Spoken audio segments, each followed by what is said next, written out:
I need you to walk me through, because I started you down the path and then you went to talking about others and players and the whole thing. Set the scene. 1985. You're a wild card. You're the touring pro hired by the club. You're basically there because you're brought in as a practice partner for people that they thought might actually win that tournament. Talk about the local build. You win one, like if you win 2 matches there, it's like a good result at that point, you know, in your career. The build. Semis, you might not have even played on stadium until the semis or something like that. Semis was they transferred me. After I beat Scott Davis the round before, they put me into the center. So tennis players might relate to Vachereau winning Shanghai last year. Now take that story and pretend like Vachereau did it in Monte Carlo while being the touring pro and the practice partner for the players that actually train at Monte Carlo Country Club.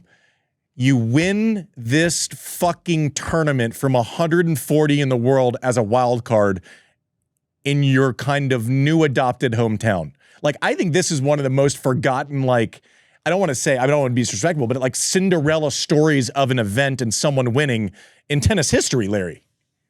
Yeah, well, you know, you said it earlier, you know, you get into this thing where you're the fittest you've ever been. Okay, you said, yeah, okay, you're down to 100, you're 200 pounds or 198 pounds and 96, whatever it might be. I'm 27 years old. I'm feeling it, even though the week before in Delray Beach, you know, all the umpires walked off. You got drilled by Lendl, like you won like 2 games. Okay, yeah, it drills me. Okay, and the whole stadium's, every point, people are yelling and going crazy. It's at night. I go home. I'm playing some of the best tennis I've ever played. Okay, Connors comes to the site almost a week early. Okay, because you know La Quinta, it's you know altitude, and so I practiced with him 3 times before the tournament. He always wanted to practice with me Connors, because I didn't miss with Connors, and Jimmy was the #1 seed, and he loved to practice with me, and he used to come to La Quinta and call me, because okay, the good thing about La Quinta was Connors played the year before. There's a true story, and they used extra duty pens. Okay. And Connor says, I'm never coming back to this stinking tournament. The balls are big as grapefruits. I'm blah, blah. So they play with the red dot things at Memphis that Andy loved playing. Love those red dot little BBs. He loved those. Ugh. BBs. Okay. And so we're playing in La Quinta with this single felt. Okay, I hate to say ladies ball, but it was. Okay. And Connor's going, oh, this is great. Now I can hit through the court. I can hit it by the baseline. And he's going like this. And I'm hitting these bunny kick serves over people's head. The thing was like almost like a super ball. Okay. And I'm hitting it a whole, 75, 80 miles an hour. So, but you also understand the homegrown air, like the ball travels further, like people are having to adjust. That's just your life.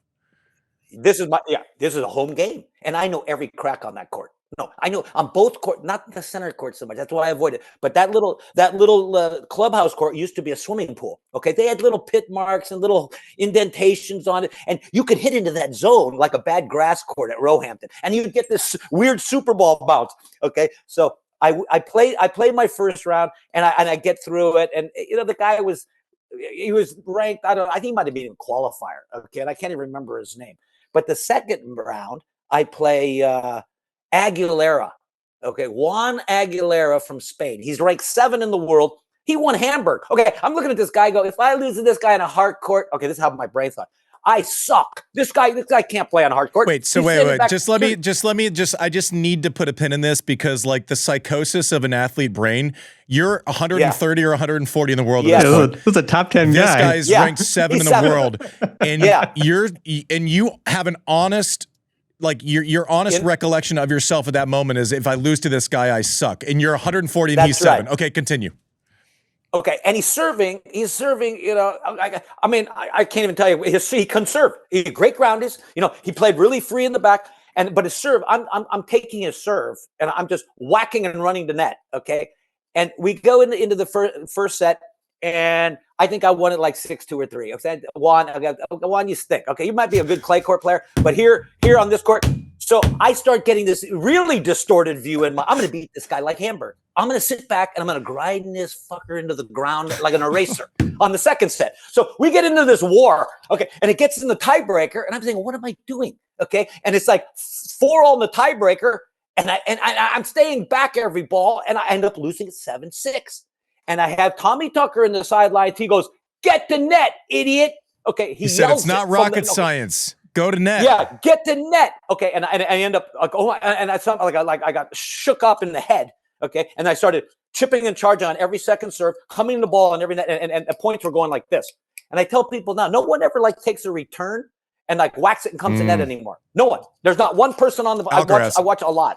He does. Yep. Okay, he's about the only guy that can actually talent enough to control the racket face because the ball's spitting around. Okay, and get to where he can, and he has the foot speed.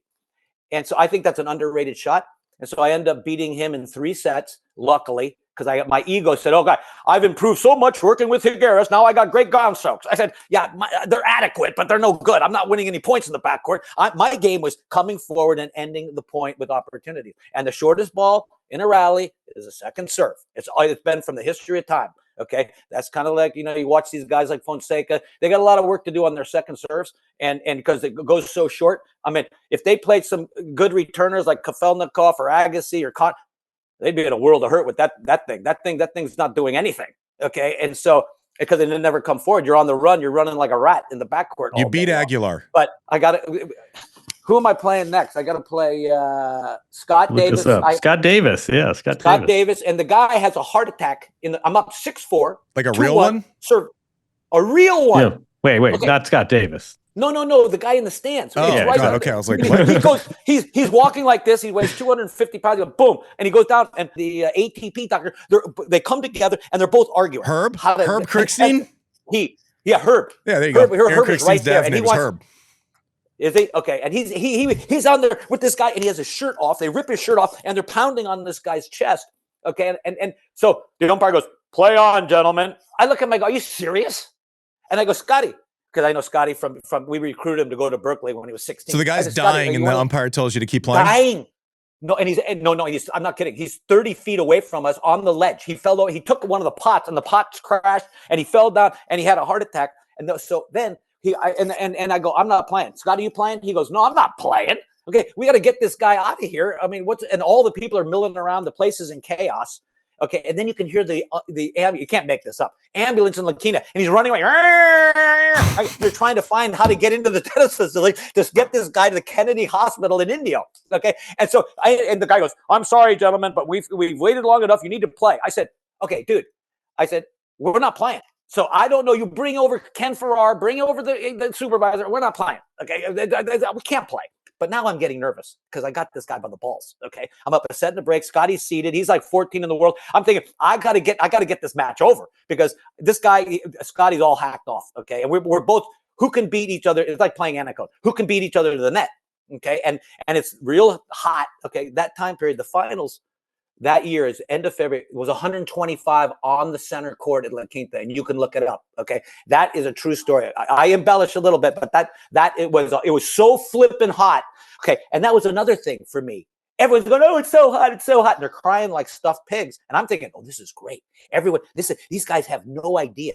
I'm going to run these guys in the ground. I can just bunt, and then when they hit a short one, I'm going to whack it and come in and end it. That's basically, it was a pretty simple game, my game. Bunny kick and get the net. But okay, so semis, you go to the finals. Like, yeah, semis. Are you it's not as if you in the semis every week in this big of a tournament. In a major. This is massive. I go to watch the quarterfinals.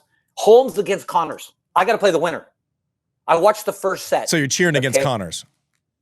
Absolutely, because that matchup is no good. That matchup is no good for Lorenzo. Okay, I'm telling you. Yeah, I'm in big trouble playing the Connors. Holmes plays two hands on both sides, and he's making this guy look like a schoolboy. He beats him like 2-1, 2-2. Holmes beats Connors. He's taking every ball like Segura on the rise and hitting it 4 inches from the baseline, Mach 2. And I'm thinking, oh, fuck. How am I going to beat this guy? So after the first set, 6-2, I leave. I get on my bike. Okay. You still didn't think he was going to pull it out, though? My bike. I lived across the street. You talk about a tournament champion riding his bike to the event. Right into the event. And okay, the last 2 matches, I got a golf cart. We had a golf cart. So Kelly dropped me off in the golf cart and then picked me up after. But the first 3 matches, okay, I rode my bike. Okay. And so because I was a touring pro, that's how I kind of did it there. And so the semis, I'm playing Holmes. And I knew Holmes he's younger than me, but I knew that his forehand, okay, was his shot. Before the backhand was his shot, and the forehand was a little weak because he had to switch like this. He had to switch his hands. He didn't hold one and then play that like Jeannie Mayer played on the same thing. Both sides were like a backhand grip. That's right, and he had to flip them. Yeah, so he kind of started returning with his hand, so where it was below, so he could hit a backhand. So what I was doing, he would choke up halfway. So I kind of figured out, okay, listen, I'm gonna serve every ball to this guy's forehand because his backhand is like Agassi's and his forehand looks like mine. Okay, which is not good. Okay, so I serve every ball to this guy's forehand, and I beat this guy. Okay, it was pretty close, but and I beat your buddy, Tariq Benabides in the quarters, who beat Creek. I mean, all these guys were like, and there was like so many upsets. Okay, and Benabides beats Creek. I go, God, I beat Benabides in Kaduna, Africa. Okay, in a challenger. He can't play tennis. Okay, there's no any. He can play tennis. Okay. That guy was he was good. 5'6", Great but he ball had striker. fucking racket skills. Oh. No. He played like Hikamarazzi. Okay, this guy, he could flip balls like flapjack at the Denny's store. If he was 6'4", no one would have ever beaten that guy. For sure. Yeah. If you play bulldog tennis with the guy, Larry, that's not tennis. What is this? He was one of those guys. So, you kind of always tried to get under his skin by bulldogging him. And so I played Tariq to play Holmes to play David Pate in the finals. Okay. And Pate was from Vegas. And I was so he knew the air a little bit. Yeah. Vegas is the same.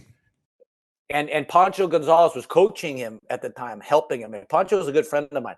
And he came up. He goes, "You got no chance today."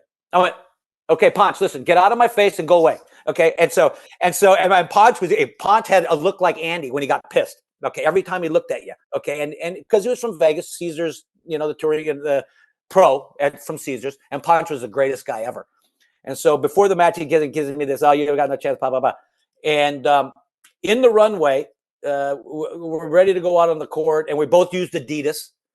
And the head of Adidas comes up, puts his arm around both of us. Good luck, gentlemen. I hope the best guy wins. I'm thinking to myself, okay, I've beaten this guy like 6 times before.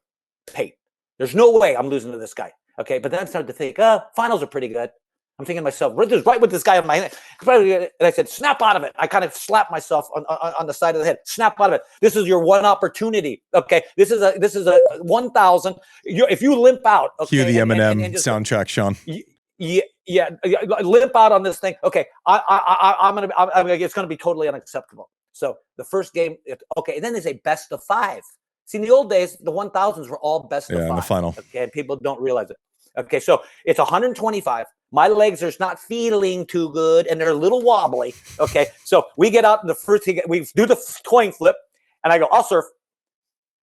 I start the match. Double, miss ball in the bottom of the net, and a double. So I'm down love 40 in the first 3 points, and I'm thinking to myself,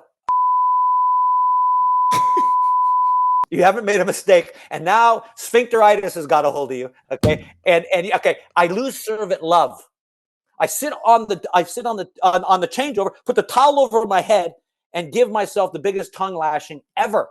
Okay, like you are a disgrace. You're going to choke this thing. Everyone's here. You got 16,000. This is after 4 minutes of tennis. One game in a best of 5. Okay. I'm so pissed off. I'm literally doing kicking my own ass. Okay. I'm going like this under the towel, like was it Jim Carrey? What's the Jim Carrey move? It's like, what are you doing? He goes, I'm kicking my ass. Kicking my ass. That's what I'm doing underneath this towel. And so I end up winning the set. I'm 6-1. Okay. And I get back into the slot, but I lose serve at love, and I win the set at 6-1. And you just kind of go, okay. And then I win the next set, and I'm thinking, God damn it, why isn't this 2 out of 3? Why do we play best of 5? This should be over. I should be the champion of this stupid event. Okay, and the next set I lose. Ooh, 6-4. Then you start getting tight. No, then I go, oh shit, I'm behind the 8 ball. You know what it is like. Okay, I'm not going 5 in this, and my legs. And I'm looking at his legs. I'm always staring at the opponent. That's another thing about tennis nowadays. No one checks out their opponent. Okay. When the guy's struggling, Andy used to, he goes, I just grind this guy, longer points. Because if you have wheels, you can, in these conditions, you can get these guys like an eraser until they can't go anymore. Djokovic used to do that. Yeah, I was gonna say, watch Novak on a changeover, and he's staring at the other guy. Yeah. Andy got him 2 or 3 times on the physical fitness. Australia, Cincinnati. I mean, he pulls the ripcord. He looks for the exit side, and it's in there somewhere. Okay, and you just got to find it. You got to get him to figure out how to get to the exit side. So we get to the 4th set. It's 4-3. I cross the net, and Tom Gorman's there, right? And he kind of walks over. He goes, "Larry, hang in there." I said, "Dude, my legs are fucked. If I don't win this set, I'm in big trouble." And I'm looking at Pate, and Pate's not looking good either. Okay, and it was really, really hot. But I'm thinking, okay, Larry, you got to get this thing done. You got to somehow get this thing done. So it gets to 4-3. It gets to 4-all. I end up greasing him or breaking him. Somehow I break him. 4-3 or 4-all, I break him. And then I end up serving for the match. That was kind of like a blur. But I just got it done. Ended up, I got it done. And, even a blind squirrel finds, an acorn every now and then. And the ironic thing is, the next year, I played John Lloyd first round to defending champion on the same court. I beat John Lloyd, and then David Pate gets me. Oh, that's a fine trade-off for you, though. That's what I said. Yeah. And when I shook hands, I said, Jesus Christ. Now you beat me 1 time out of 7 or 1 time out of 8. Okay. I'm just so happy that didn't happen last year. Yeah, I'll give you the second round for the final. Yeah. Pate was a funny guy. We were good friends.